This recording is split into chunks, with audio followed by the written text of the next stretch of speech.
더러운 죄 속에 홀로 울고 있네. 내가 주를 다시 못 받았고 돌아갈 길 보이지 않네.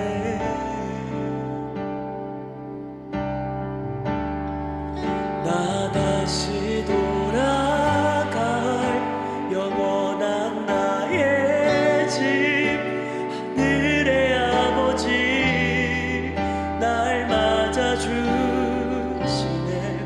멀 것만 같았던 이 길의 끝에 나를 찾아와 꼭 안아주시네.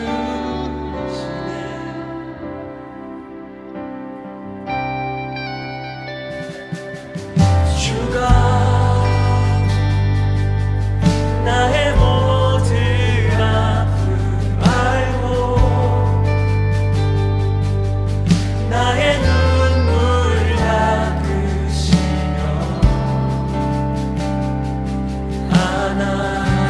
안아주시네. 오직 나의 자격됨이 아니 주가 지신 인생으로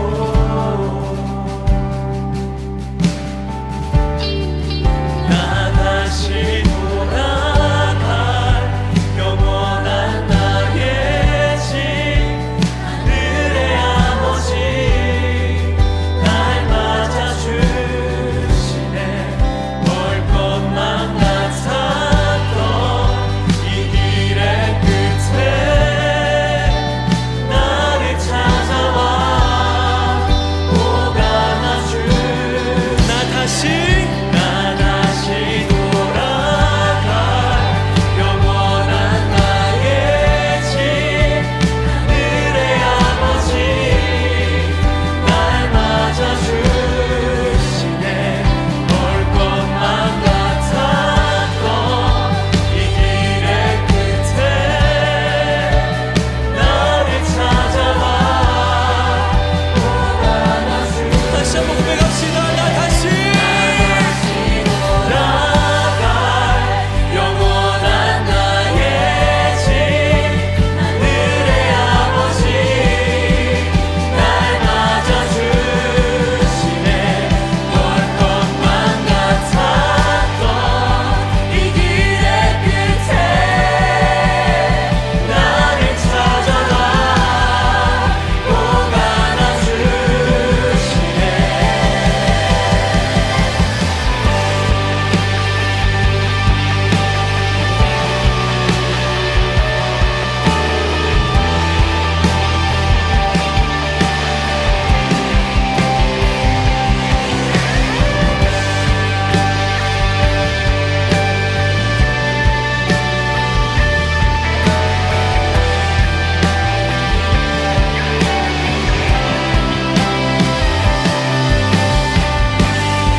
내가 매일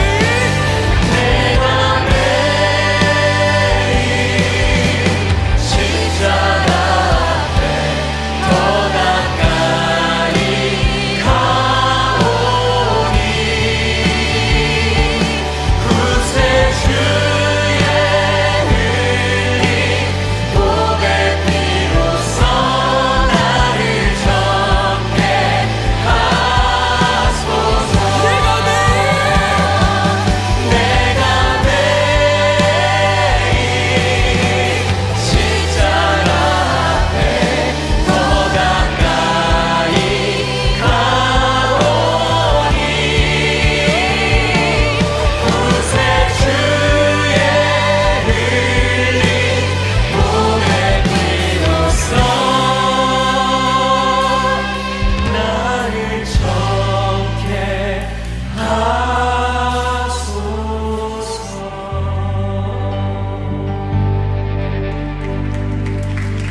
주께 영광의 박수 올려드립시다. 네.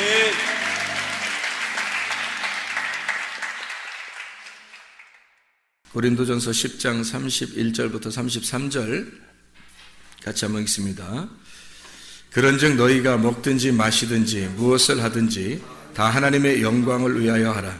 유대인에게나 헬라인에게나 하나님의 교회에나 거치는 자가 되지 말고 나와 같이 모든 일에 모든 사람을 기쁘게 하여 자신의 유익을 구하지 아니하고 많은 사람의 유익을 구하여 그들로 구원을 받게 하라. 고린도전서 10장 31절부터 33절까지 말씀 같이 봤습니다. 무엇을 하든지 하나님의 영광을 위해서 하라. 먹든지 마시든지 무엇을 하든지 하나님의 영광을 위해서 하라 그랬고, 자신의 유익을 구하지 아니하고 많은 사람의 유익을 구하여 그들로 구원을 받게 하라 그렇게 말씀을 했습니다. 사람이 살면서 뭘 하잖아요. 뭘 이렇게 하며 살잖아요. 우리가 뭘 하며 사는데 그때 우리가 왜 하느냐 이유를 모르면 그 의미를, 그러니까 왜 하는지 그 이유를 모르면은 우리가 뭘 할 때 굉장히 목표 지향적으로 가겠죠. 그러니까 뭐 내가 뭘 해야 되겠다 그러면 계속 그걸 함으로써 성취하려고 그러는 거잖아요. 그죠? 근데 왜 하는지를 알아야 될 거 아니에요. 왜 하는지 이유를 알아야 될 거 아니에요. 목적. 먹는 거, 마시는 거, 그래 잘 먹고 잘 살자. 그게 우리의 목표라면 실제로 잘 먹고 잘 살았을 때 내가 왜 잘 먹고 잘 살아야지? 그 왜라고 하는 의미를 거기에다가 부여하지 못하면, 그 목적을 부여하지 못하면 잘 먹고 잘 사는 것이 우리에게 큰 의미가 없단 말이에요. 그러면 뭐 어떤 사람도 잘 먹고 잘 살아요. 이 사람도 성공했다고 해서 잘 먹고 잘 살고, 근데 잘 먹고 잘 사는 게 목표가 됐으니까 그게 다 이루어지면 왜라는 의미가 없으면 그것으로 완성이 된 거잖아요. 끝났잖아요. 그러니까 성취감, 자기가 이렇게 잘 먹고 잘 살게 되었다, 끝, 이렇게 된단 말이에요. 그러니까 성취하고 자기는 목표를 달성했으니까 성취하고 끝난단 말이죠. 근데 사실은 왜 그렇게 내가 해야만 하는지를, 왜 내가 이렇게 먹어야 되고 왜 마셔야 되는지, 목표라고 하는 것하고 목적이라는 게 굉장히 다르죠. 선생님이 돼야 되겠다, 의사가 돼야 되겠다, 목사님이 돼야 되겠다, 찬양 인도자가 돼야 되겠다, 그러면 돼야 되겠다는 것은 목표지. 근데 왜 돼야 된다는 것은 목적이죠. 그러니까 목표를 따라서 살 거냐 아니면 목적을 따라서 살 거냐. 그러니까 목표를 지향적으로 산다면 목표가 이루어지면 끝이에요. 대학을 좋은 대학 들어가야지, 그리고 좋은 직장에 들어가야지, 결혼도 잘해야지, 그리고 잘 먹고 잘 살다가 그 다음에 죽어야지, 이제 이렇게 그 단계별로 목표를 세워가지고 쭉 해나간다는 거예요. 근데 왜 내가 공부를 잘해야지? 좋은 직장 가기 위해서. 좋은 직장은 왜 가야지? 잘 먹고 잘 살라고.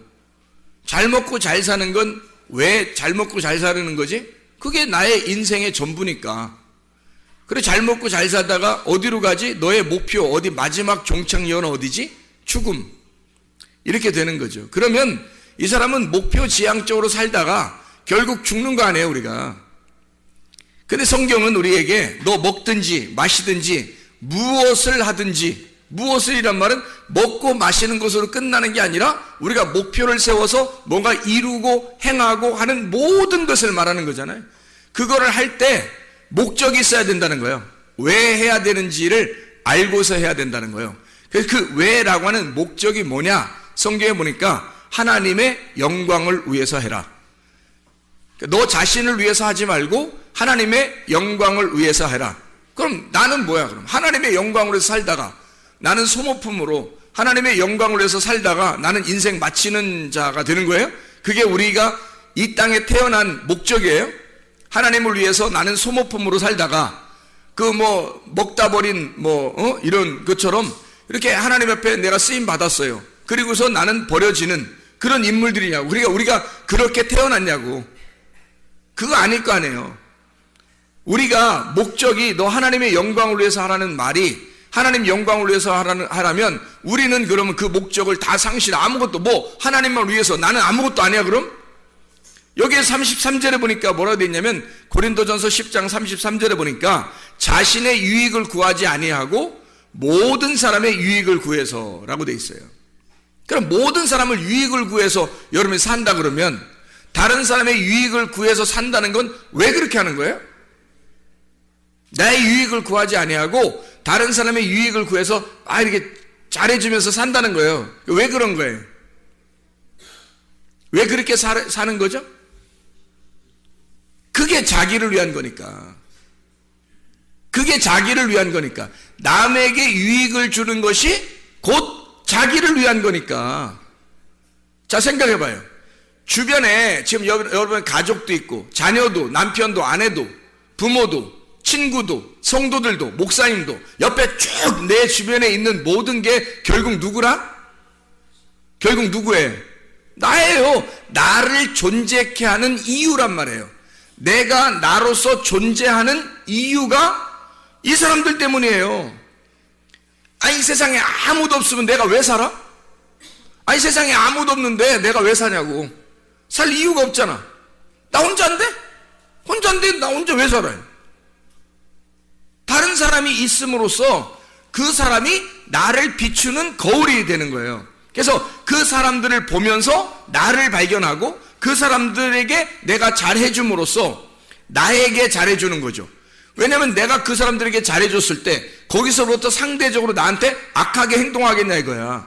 다른 사람의 유익을 구하는데 그 사람들은 나한테 악하게 구하겠어요? 아니죠. 내가 유익을 구해주면 그 사람들도 나를 위해서 유익하게 산단 말이죠. 그러니까 서로 상호 간에 관계가 형성되는 거예요. 사람이 어떨 때 행복한 거예요?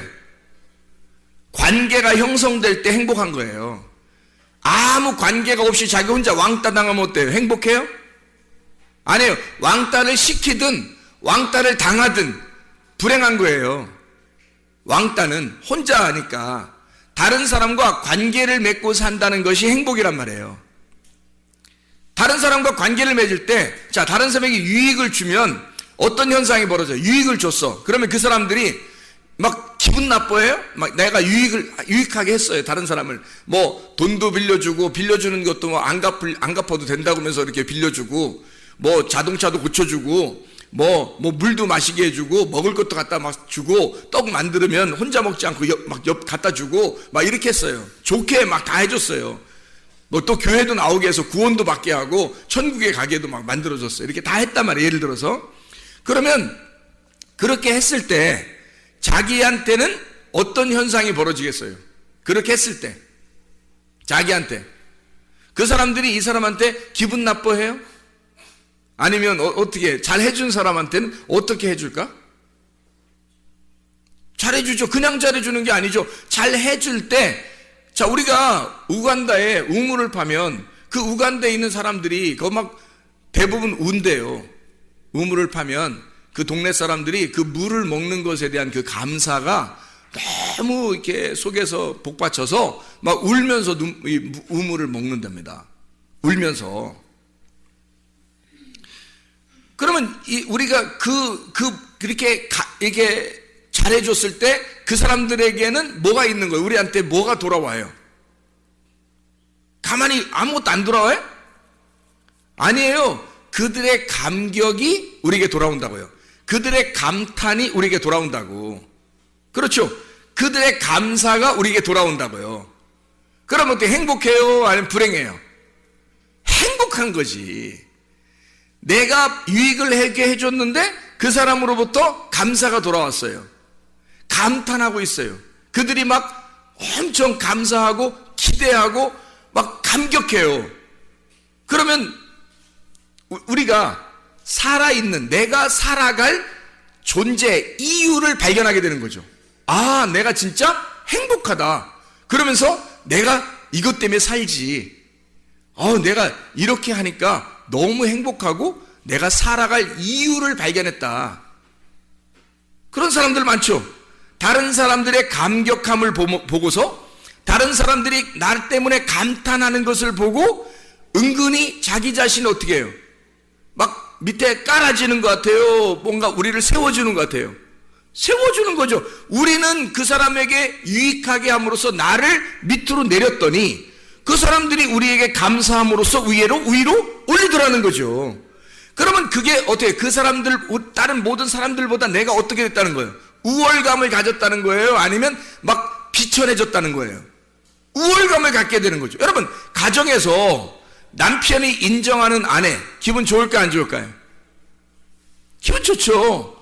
반찬을 만들어줬는데 남편이 아우 막 나는 딴 데 식당에서 먹고 싶지가 않아.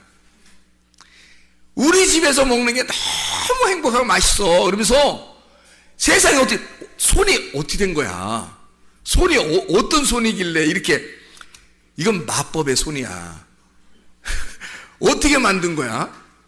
혹시 손 안 씻고 만드는 거야? 짠내가 딱딱 들어가면서 맛을 그렇게 맛나? 다시다 같은 게 안 들어가도 될 만큼 이렇게 맛이 잘 정교하게 이루어진 게 혹시 손을 안? 왜 이렇게 맛있는 거야?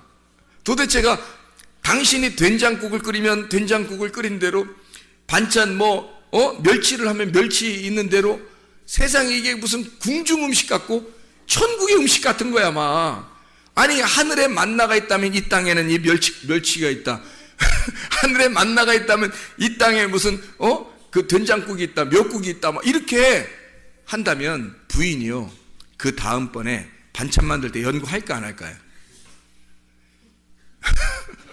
연구를 당연히 하겠죠. 왜냐면 이렇게 감탄하는 남편이 있는데 세상에 연구 안 하겠어요? 그래, 밖에 나가서 남편이 뭔가 일이 막 힘들게 하고 돌아왔는데 일이 그래도 어느 정도 성취가 있었어요. 그래서 집에 와가지고, 나 오늘 참 이렇게 오더도 따고, 일이 어떻게 오늘 좀 잘 풀렸네. 당신 집에서 기도했는가 봐. 근데 이 부인이, 여보, 얼마나 이렇게 힘들게 하고 우리 먹여 살린다고 이렇게 힘들게 하고 돌아와요. 진짜 당신, 우리 아빠는, 우리 남편은 짱이야. 강아지 이름 부르는 거 아닙니다. 짱이야. 진짜 대장이야. 우리 집에서는 최고 임금님이야. 내 당신 뭐 해줄까? 어떻게 해줬으면 좋겠어? 당신 진짜 얼굴 보는 것만 해도 행복해. 자, 그 남편이 그 다음번에 일찍 집에 들어오고 싶을까 안 할까? 일찍 들어오고 싶겠죠. 감탄을 받았으니까, 감격함을 받았으니까, 감사를 받았으니까 자기가 지금 살아있다는 게 느껴져 안 느껴져? 느껴지는 거죠. 딴 데 가겠어? 집에 들어오고 싶지?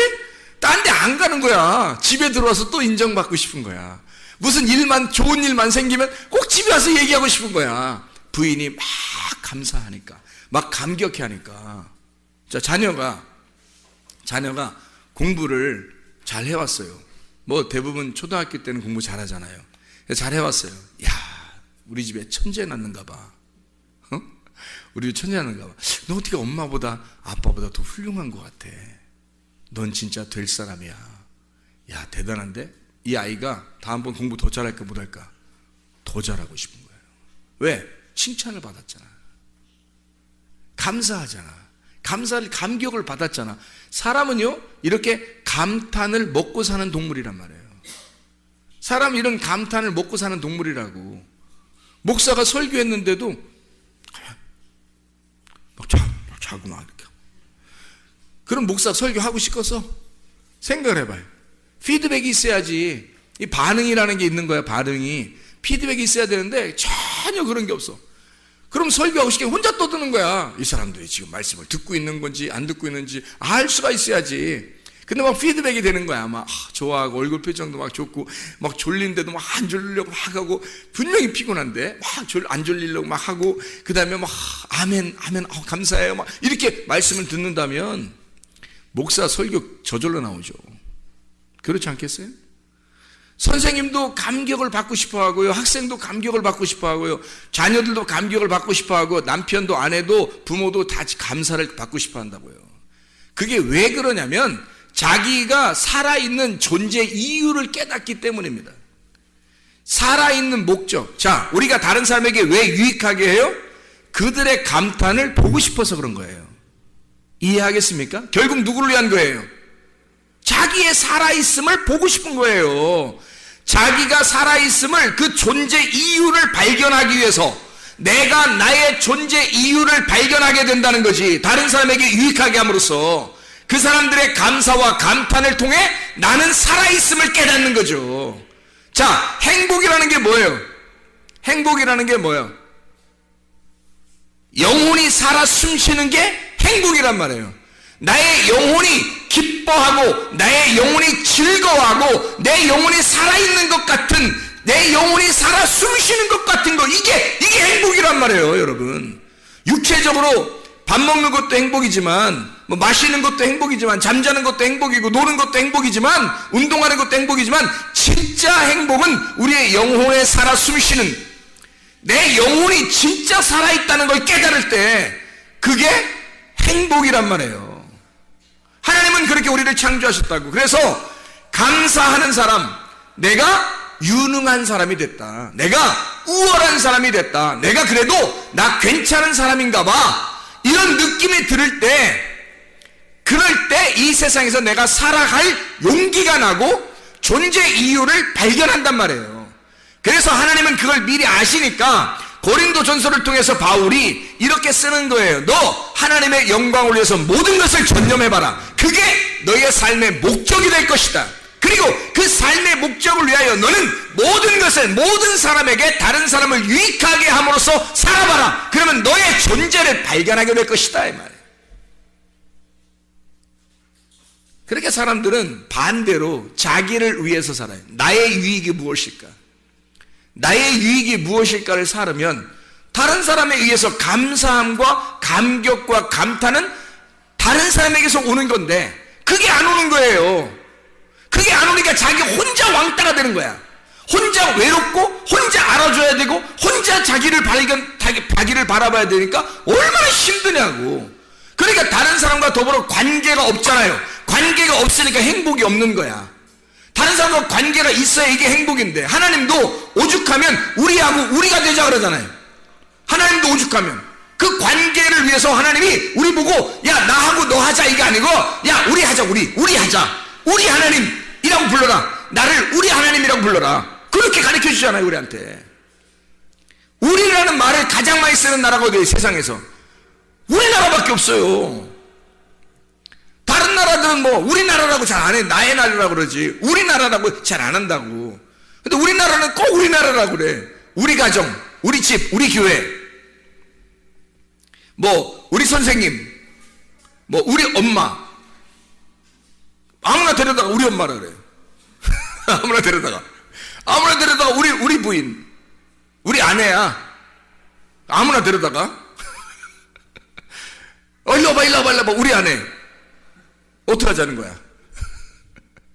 우리 딸, 이 사람이 난 것도 아닌데, 우리 딸, 우리 아들, 이 사람이 난 것도 아닌데, 소개시킬 때 그러죠. 우리 아들, 우리 딸, 같이 난 거야?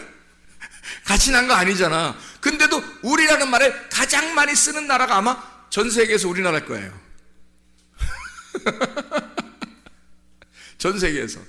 그렇게 우리를 좋아해요. 근데 이게 왜 그러냐면 우리라는 말이 들어갈 때, 우리가 될 때 행복을 느끼기 때문입니다.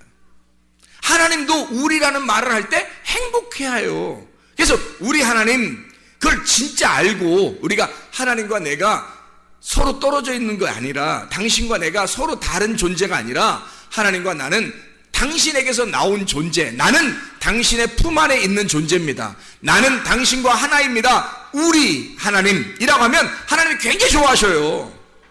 하나님이 우리라고 했으니까 하나님이 야 네가 나하고 떨어져 있는 게 아니라 관계를 맺고 살려고 하는구나, 나하고 같이 살려고 하는 걸 좋아하는구나, 네가 나를 우리라고 하다니 참 좋다, 행복하다. 하나님도 행복하셔요. 우리도 행복하게 되고.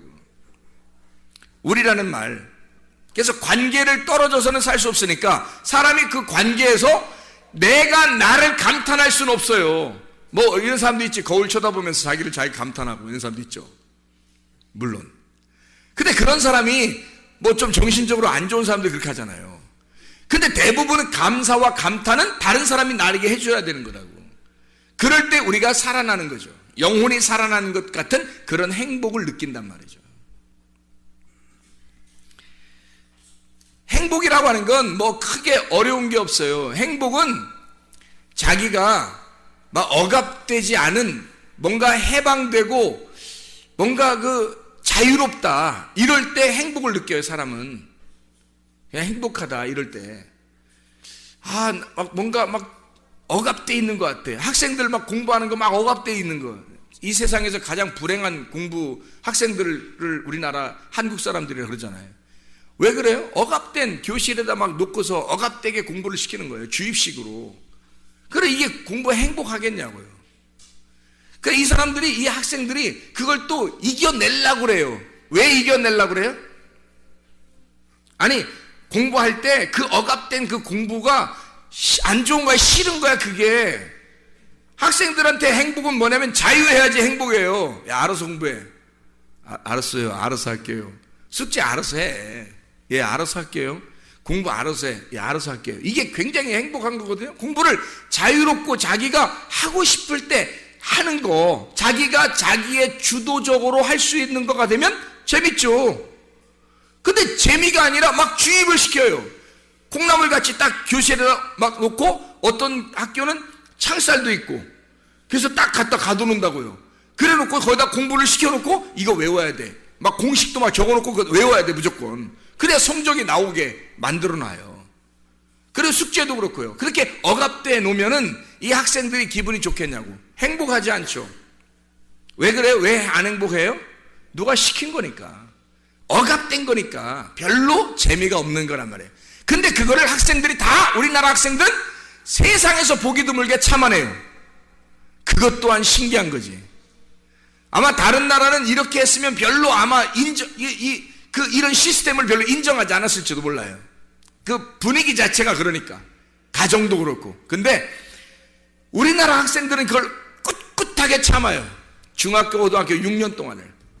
진짜 초등학교까지 합하면 12년 동안을 참아요. 왜 참을까요? 왜 참을까? 네? 왜 참을까? 그냥 참으라고 하니까. 그냥 참으라고 하니까 참아요? 그럼 왜 참아요?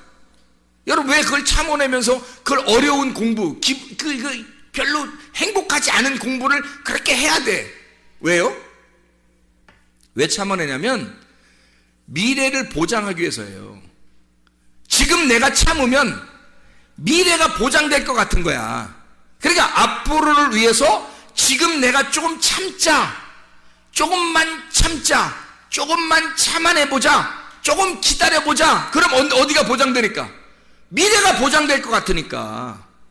근데 미래가 지금 막 보장되는 것 같지 않다고 느껴지는 학생들도 있죠. 대학교 들어가서 서울대 학생들도 가만히 사회를 보니까 미래가 보장될 것 같지 않은 거야. 자기가 졸업해도 별로 보장될 것 같지 않은 거야. 이 세상에 이런 나라가 있었네. 내가 이런 나라에서 공부를 이렇게 열심히 했네.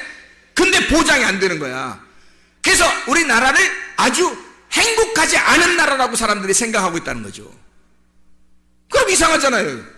우리는 미래를 보장받고 행복하려고, 미래에 행복하려고 공부를 했거든. 참았거든요. 내면서 공부를 했거든요. 근데 왜 미래는 보장되지 않느냐 이거야. 왜 행복하지 않느냐 이거지. 자, 좋았어요. 자, 졸업을 했어. 직장도 보장이 됐어. 결혼도 잘 했어요. 그런데 결혼 생활 막상 하고 나니까 3년 지나면 다 똑같아. 그리고 직장 생활도 세상에 막 자기의 어떤 이상적인 회사인 줄 알았는데 알고 보니까 뭐 부도가 났어요. 아니면 뭐 월급도 적게 줘요. 아니면 뭐 회사에서 자꾸 상관들이 막 자기를 괴롭혀요. 어떡할 거예요?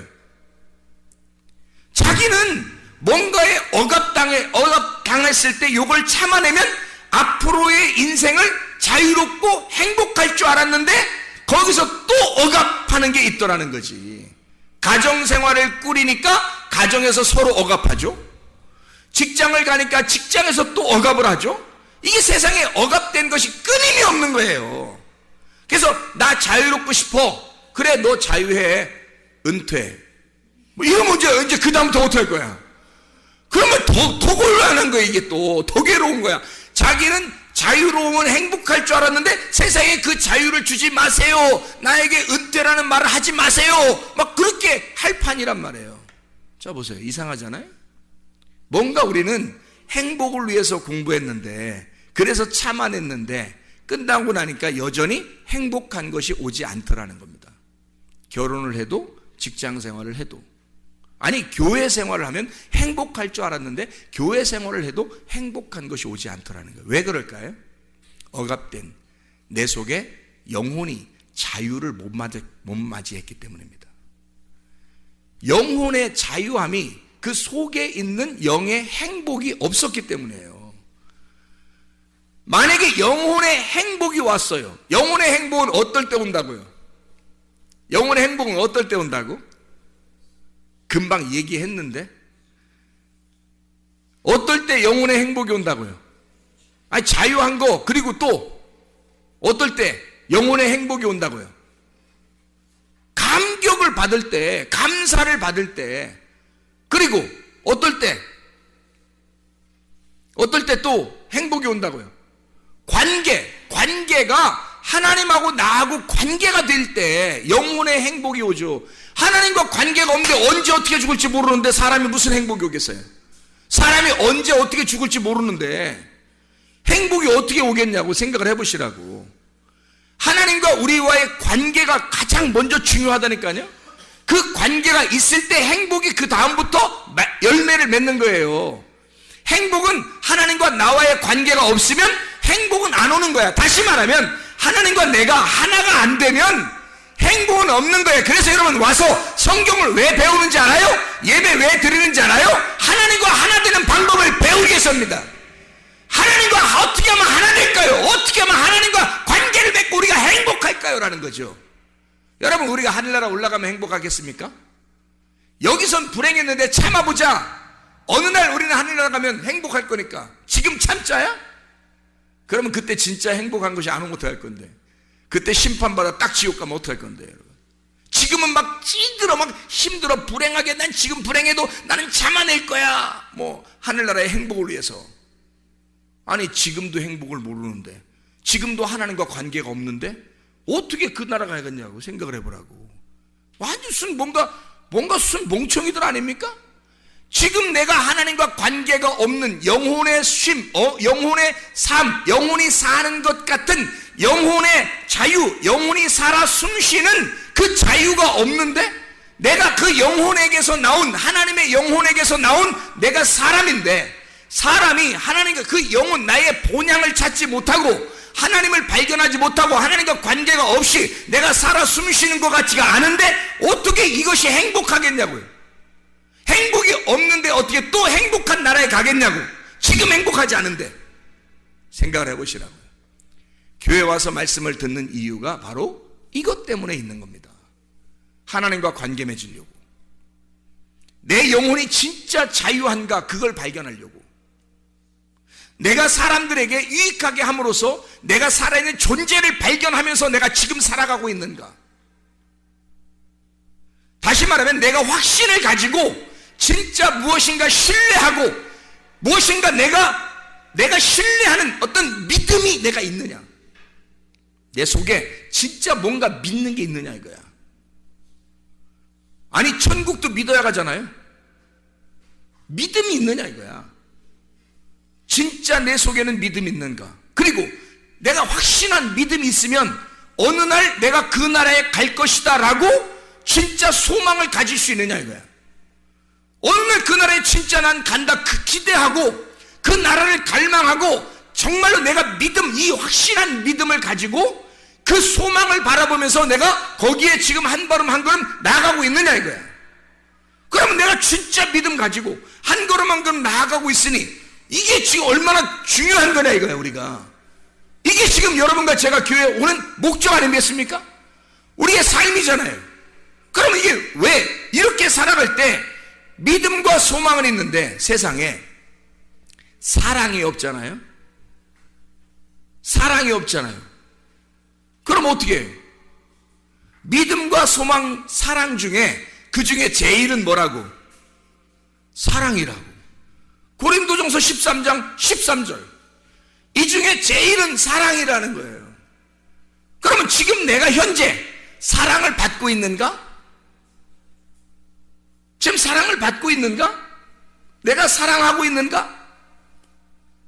아니, 사람들로부터 사랑받는 것도 있지만 하나님으로부터 진짜 사랑받는다는 느낌이 있는가? 또 여러분이 진짜 주님을, 하나님을 정말 사랑하고 있는가? 그런 느낌이 여러분 속에 진짜 있는가? 이 사랑이라고 하는 건요, 내가 연구해 보니까 사랑이라는 건 뭔가 막 이렇게 기대하고 바라고 막 이러는 게 아니더라고요. 사랑은 알고 보니까 그냥 좋아하는 거더라고. 그냥 좋아하는 게 사랑하는 거더라고요. 잘 생각해 봐요. 자, 막 내가 열심히 뭔가 해서 이 사람의 기대에 맞추어 가지고 이 사람으로부터 내가 좀 인정받기 위해서 막 하려면 얼마나 힘들겠어요? 근데 그냥 좋아하는 거야. 그냥 좋아하면 사랑인 거야. 아니, 하나님이 우리한테 바라는 게 뭐 있겠어요? 뭘 바라겠어요, 여러분한테? 믿음, 소망, 사랑. 그 중에 제일은 사랑이라. 뭐? 좋아하는 거. 그냥 하나님을 정말 좋아하느냐 이거지.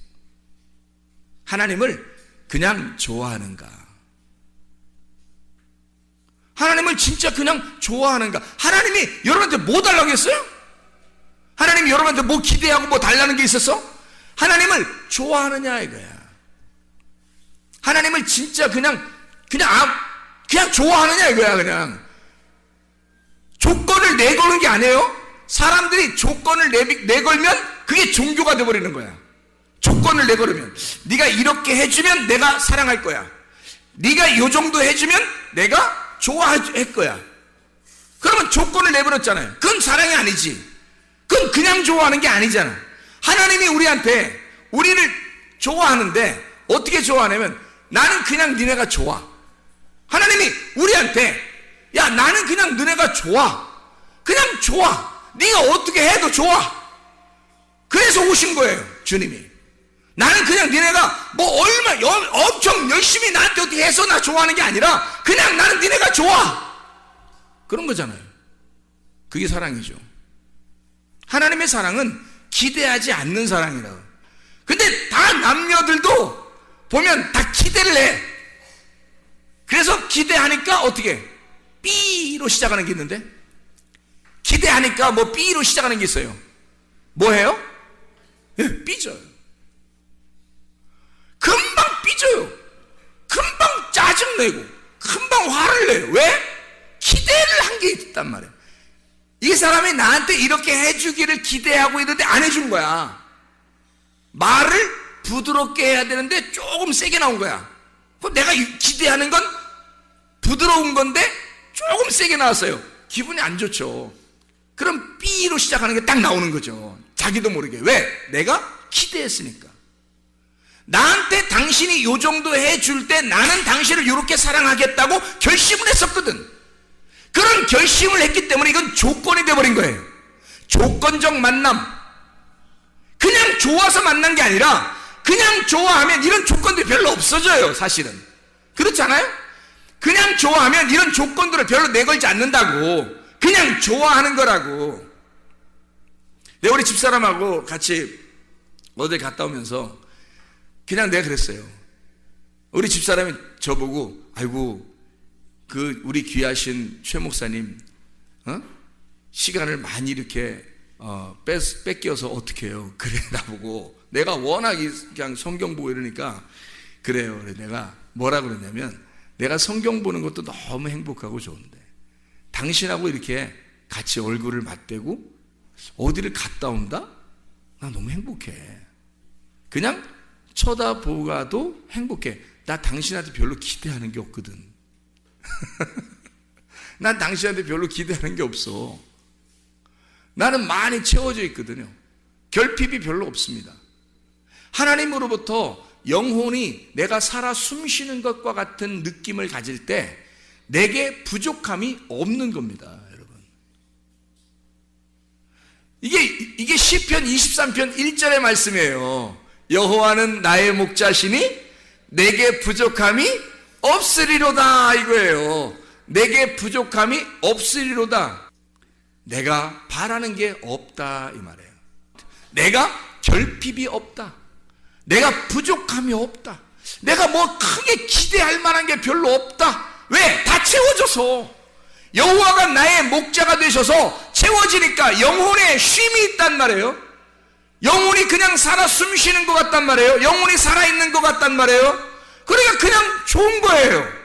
이렇게 해도 좋은 거고, 시간이 좀 딜레이 돼도 괜찮은 거고, 이러면 이런 대로 그냥 이렇게 오늘은 또 이렇게 지내라고 하는 건가 보다. 하나님이 또 오늘은 이런 뭐 국밥을 먹고 싶었는데 오늘은 국수를 먹게 되었다. 하나님이 또 이렇게 먹으라 하는가 보다. 이러면 되는 거잖아요. 빵을 먹고 싶었는데 밥을 먹게 되었다. 그렇게 밥을 먹고 싶었는데 빵을 하나 놓고 아무것도 없더라. 아이 뭐 그것도 괜찮잖아요. 기대하는 것이 내 속에 크게 없으니까, 내가 바라는 것이 별로 없으니까. 근데 상대방은 여전히 뭔가 바라는 게 있을 거란 말이죠. 그러니 결핍이 없는 사람이, 채워진 사람이 채워지지 않은 사람을 위해서 살아가는 거예요. 그게 남의 유익을 구하여 살아라, 그런 말입니다. 남의 유익을 구하여 살아라. 너는 채워졌으니 너를 위해서 살지 말고 다른 사람의 유익을 구하면서 살아라. 그게 너를 발견하면 너의 채워짐을, 너의 존재 가치를 발견하게 될 것이다 라는 말이죠. 한마디로 말하면 관계 형성입니다. 하나님과 먼저 관계가 형성되어 있느냐, 우리가 하나님과 진정한 관계가 형성되어 있느냐, 특별히 하나님이 나를 그냥 좋아하시는가, 그걸 내가 성경을 통해서 발견했는데, 그러니까 너무 좋은 거예요. 하나님이 너무 그냥 좋은 거예요. 나는 하나님을 그냥 좋아하는가 점검하는 거죠. 나는 그냥 하나님을 그냥 좋아서 이렇게 살아가고 있는가. 오늘도 전사하고 얘기하면서 진짜 하나님을 우리가 발견하게 되고 하나님과 우리가 하나님을 알게 되면, 그럼 이게 둘로 나누어지지 않는다. 물질과 하나님을 겸하여 섬길 수 없다는 말을, 이게 이해가 안 됐었는데 이게 이해가 되더라. 무슨 말인가. 자, 마태복음 6장 24절의 말씀에 하나님과 재물을 겸하여 섬길 수가 없다 이렇게 되어 있어요. 그 말은 두 개 겸상하듯이 두 개를 이렇게 놓고 두 개로 섬길 수가 없다는 말이에요. 그럼 뭔가 하나가 돼야 되잖아. 하나가 돼야 섬길 거 아니에요. 그죠? 둘 중에 하나를 섬겨야 되니까 물질을 섬기든지 하나님을 섬기든지 뭐 하여튼 하나를 섬겨야 되잖아. 이 두 개로 돼서 어떻게 두 개를 섬기겠냐고. 그래서 이 두 개를 하나로 만들어야 요 하나를 섬길 거 아니에요. 그래서 요걸 딱 합쳐서 너희가 두 개로 섬기지 말고 요걸 하나로 보라는 거예요. 하나로. 그러면 어떻게 보라는 거예요? 물질이 하나님이고 하나님이 물질이 된다는 거지. 그럼 어떻게 물질이 하나님 되고 하나님 물질이 돼요? 우리가 둘 중에서 뭘 선택하니까? 물질이 아니라 하나님을 선택하니까, 내가 물질을 선택했다면 물질을 바라보는 나의 눈으로 하나님을 바라보게 될 것이고, 이 세상을 바라보게 될 것이고, 하나님을 선택했다면 하나님의 눈을 가지고 물질을 바라보게 되고 세상을 바라보게 된다는 거죠. 그러면 어디 눈을 갖느냐에 따라서 달라지는 거죠. 땅의 눈을 가지고 있으면 땅의 것이 보이는 거지. 그러니 하늘은 여전히 계시고 땅은 여전히 내게 보이는 눈에 의해서 보이게 되는 거고, 그러면 두 개로 나눠져 있죠. 근데 내가 하늘로 올라가 버리면, 위로 붕 떠버리면 말이에요, 이 밑에 있는 것이 아주 별 의미 없이 그냥 조합되어 있다는 말이에요. 이게 우리가 이 땅에서 막 쑤셔 들어가, 땅에서 이렇게 막 나누어서 이렇게 옆에 사람들을 보니까 다 나누어져 있는 것 같지만, 우리가 하늘 위로 쭉 올라가 버리면 밑을 이렇게 보면 지구도, 우주선을 탄 사람들이 이렇게 밖에서 이렇게 보면 지구가 어떻게 되더래요? 파란 별처럼 보인다 그러잖아요. 그냥 이렇게 뭉쳐있는 하나의 공처럼 보인다는 거 아니에요.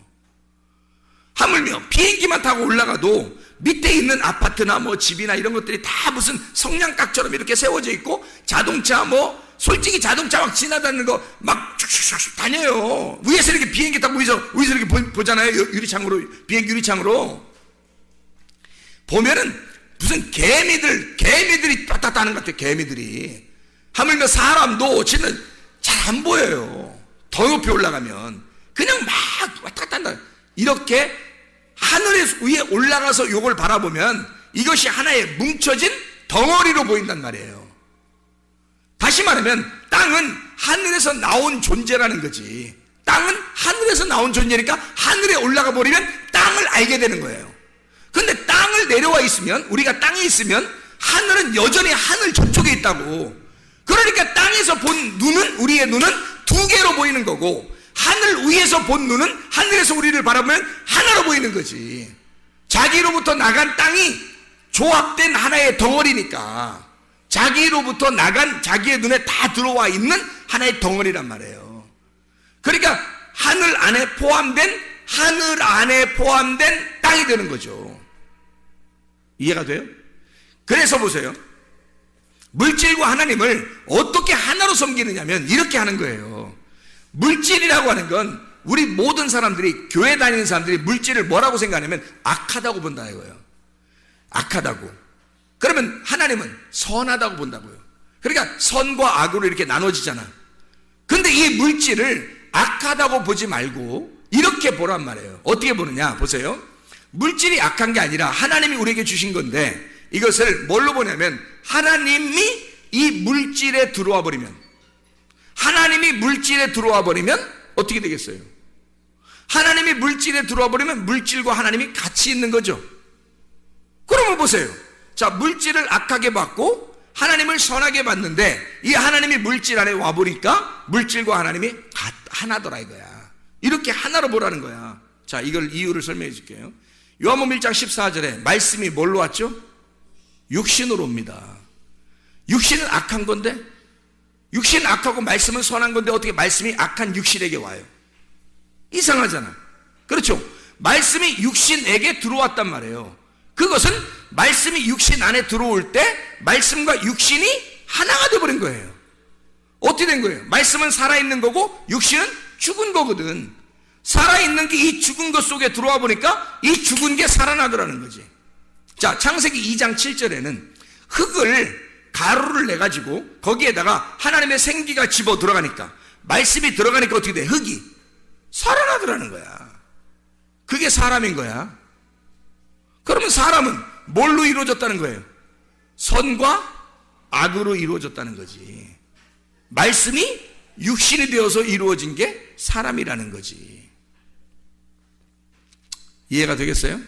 그러니까 하나님과 물질이 하나로 이루어진 것이 사람이더라는 거야. 하늘에 있는 빛이 땅이라는 어둠의 침투에 들어와요. 이게 요한복음 1장 5절 9절의 말씀이야. 근데 사람들이 깨닫지를 못하는 거야. 빛이 왔는데, 어둠 속에 빛이 와버렸는데 어둠 속에 빛이 오니까 빛과 어둠이 하나가 된 거예요. 근데 사람들이 못 깨닫는 거야 이게. 창세기 1장 2절 3절에도 땅이 혼돈하고 어둠 가운데 있는데 빛이, 하늘에 있는 빛이 그 땅에 온다는 거야. 똑같은 말씀 아니에요? 자, 그러면 이 악한 땅에, 혼돈스러운 땅에, 공허한 땅에, 흑암인 땅에 빛이라는 선이, 빛이라는 하나님이 들어오신단 말이에요. 그러면 이 땅이 어떻게 되겠어? 거룩한 창조가 되는 거지. 부활하죠. 그게 거듭남입니다. 하나님의 말씀이 여러분 속에 들어와 버리면 나는 원래 악해. 우리들은 악하다고요. 분명히 결함이 있어요. 나는 결핍이 없다고 그랬지 내가 결함이 없다고는 안 했어요. 이해가 됩니까? 우리나라 말, 결핍은 내가 없어요. 나는 부족함이 없다고요. 여호와가 나의 하나님이 되시고 나의 목자가 되시니 나는 부족함이 없으리로다. 나는 더 이상 다 하나님으로부터 채움을 받으니까 별로 부족함이 없고 결핍된 건 별로 없단 말이에요. 근데 나는 여전히 결함이 있다고요. 결함이 있는 자라고, 부족함이 있는 자라고. 어떤 부족함? 뭐 안 채워져서 부족함이 있는 게 아니라 죄를 지을 수밖에 없는 육체라고 하는 것은 여전히 있다는 얘기예요. 그러니 보세요. 내가 말씀을 들을 때, 자, 하나님의 말씀을 들을 때 그 말씀이 내게 왔어요. 나같이 결함이 많은 결함투성이인 나에게 하나님의 말씀이 내게 들어오니까 세상에 내가 결핍이 없어진 거예요. 하나님이 채워지니까 나라는 존재가 상당히 행복해진 거죠. 영혼이 살아 숨쉬게 된 겁니다. 내가 살아난 거예요. 살아났는데 여전히 나는 결함이 있지요. 다시 말하면 살아났다 이 말을 몇 번째 부활이라고 그래? 첫 번째 부활이라고 그래. 예수 그리스도가 부활하신 그 주님이 나에게 들어오시니까, 나는 결함이 있는 나에게, 육체인 나에게 말씀이 들어오니까 부활이 일어났단 말이에요. 그게 첫 번째 우리에게 일어난 부활이라고요. 그럼 보세요. 이것을 첫 번째 부활을 계속해서 이걸 유지해. 이 말씀이 나한테 들어왔는데 나는 결함이 있어요. 결함이 있는 사람이야. 근데 말씀이 들어왔어. 이 말씀이 들어온 내가, 결함이 있는 내가, 물질은 물질이고 하나님은 하나님이에요. 이 하나님이 물질과 하나가 됐단 말이야.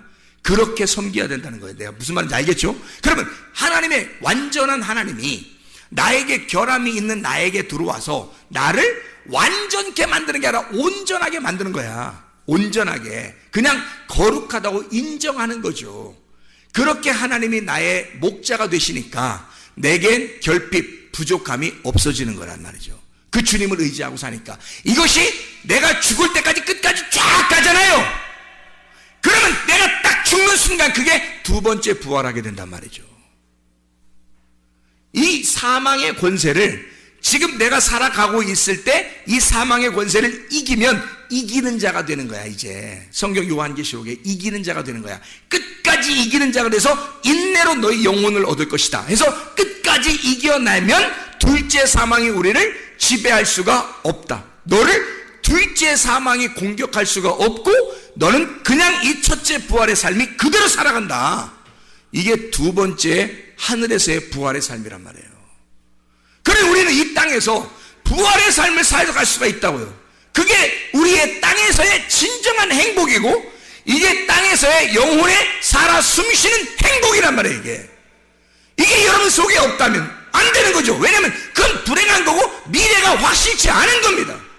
지금 현재 뭘 어떻게 살아야 될지도 모르는 거예요. 진짜 좋아하는 게 뭔지를 모르고 나의 결핍을 채우려고 엄청나게 막 아둥바둥하고, 자녀를 통해서 내 결핍을 채워보려고 그러고, 자기의 남편을 통해서 채워보려고 그러고, 아내를 통해 채워보려고 그러고, 친구를 통해 채워보려고 그러고, 돈을 통해 채워보려고, 지식을 통해 채워보려고 한단 말이에요. 채워지나요? 하나님에게서 나온 인간들이 하나님으로 채워지지 않으면 영혼의 결핍은 절대 채워지지 않습니다. 그래서 막 이 땅에서 아둥바둥하며 살게 되죠. 그러니까 미래가 불확실하죠. 사랑하지도 못해봤죠. 진짜 좋아서 하는 것도 없죠. 그냥 어쨌든 막 어떻게든지 뭔가 이루어야 돼. 자기가 그렇게 살아가는, 얼마나 힘든 인생을 살아요. 수고하고 무거운 짐진 자들아, 다 내게로 와라. 내가 너희를 편히 쉬게 하겠다.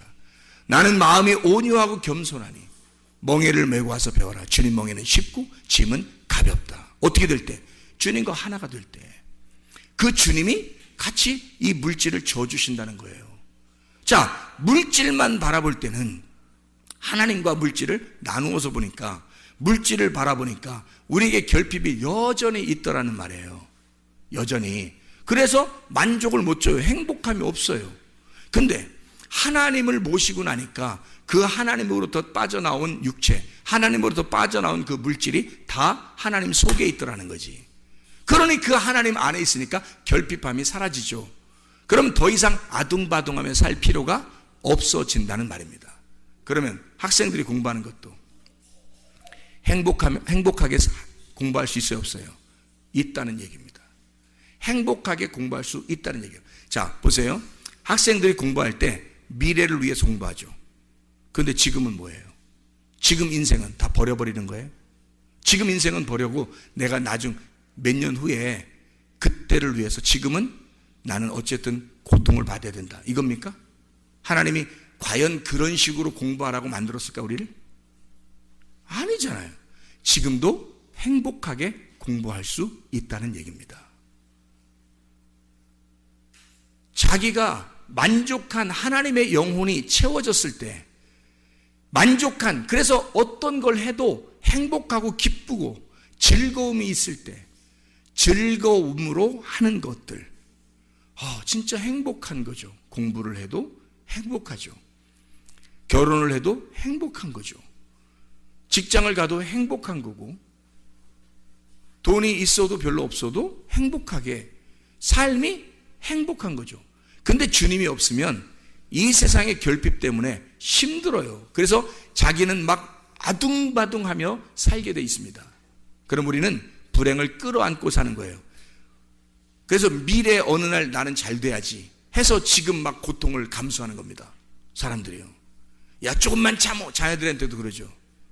우리 그 남편 아내들은 야, 우리 조금만 참읍시다. 그러면 어느 날 행복하게 올 거예요. 뭐 이러죠. 지금은 뭐예요? 지금은 행복할 권리가 없나요? 지금 우리는 행복할 권리가 없는 거예요? 지금 하나님은 우리에게 지금 이 자리에 주님이 와 계신다면 주님이 뭐라고 하겠냐고. 수고하고 무거운 짐진 자들아 제발 3년 후에 와라 그러겠어요? 그때 되면 행복할 것이다 그런 말 하겠냐고요. 주님이 수고하고 무거운 짐진 자들아 제발 지금 너희가 행복하고 쉬어야 한다. 지금 네가 행복해야 한다. 너는 뭔가 결핍되어 있는, 뭔가 너는 장애를 가지고 있는 거다. 정신적인 장애, 결핍이 있는 거야. 뭔가 결핍이 있는 거야. 너에게 내가 들어가야 채워진다. 물질로만 가지고 있으면 얼마나 결핍하겠냐, 얼마나 힘들겠냐, 얼마나 걷어들이고 얼마나 모아야 행복하겠냐. 자, 육신덩어리인 흙덩어리가 살아날 수 없었을 때, 그 흙덩어리만 있을 때 이것이 뭔 사람이겠냐. 생기가 들어갈 때 비로소 흙덩어리가 살아가는 거예요. 흙덩어리가 살아간다고 이 땅에서. 천국이 흙덩어리에 들어와서 여기서 천국을 살고 있는 거라고. 그 사람이 물질에 하나님이 들어가셔서 여기서 그 물질이 천국처럼 살아가는 거라고요. 이게 이해가 되십니까? 말씀이 육신이 돼서 오셔서 이 살아있는 그 삶이 천국이라고요. 그게 천국이 이 땅에 내려오신 거라고요. 여러분 속에 하나님의 천국이 여러분 속에 임해야 행복하다고요. 그 결핍함이 없어지고 행복이 찾아온다고요. 진짜 행복이. 여러분 먹든지 마시든지 무엇을 하든지 하나님의 영광을 위해서 하라. 너의 유익을 구하지 아니하고 모든 사람의 유익을 구하여 너의 존재 가치를 발견해라. 진짜 행복을 구하라. 진짜 행복이 무엇인지 발견해라. 기도하겠습니다.